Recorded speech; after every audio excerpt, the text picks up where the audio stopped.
نگران وزیر داخلہ سندھ بریگیڈیئر ریٹائرڈ حارث نواز نے Karachi water and sewerage corporation کے مرکزی دفتر کارساز کا دورہ کیا۔ دورے کے موقع پر سی ای او واٹر کارپوریشن انجینئر سید صلاح الدین احمد اور سی ای او واٹر کارپوریشن انجینئر اسد اللہ خان بھی موجود تھے۔ سی ای او واٹر کارپوریشن نے نگران وزیر داخلہ سندھ کو پاکستان رینجرز اور واٹر کارپوریشن کی جانب سے غیر قانونی ہائیڈرنٹس کے خلاف مشترکہ ہونے والی کارروائیوں پر بریفنگ دی۔ سی ای او واٹر کارپوریشن نے نگران وزیر داخلہ سندھ کو جون تا اکتوبر 2023 تک غیر قانونی ہائیڈرنٹس کے خلاف کارروائی سے آگاہ کیا۔ نگران وزیر داخلہ سندھ نے پاکستان رینجرز اور واٹر کارپوریشن کی جانب سے غیر قانونی ہائیڈرنٹس کے خلاف کیے جانے والے اقدامات کو سراہا۔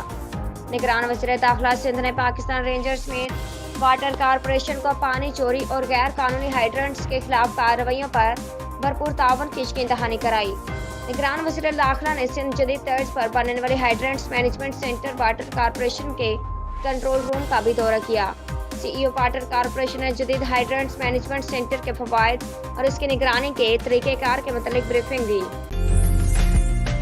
عمدہ میں پکائیں اور جی بھر کے کھائیں۔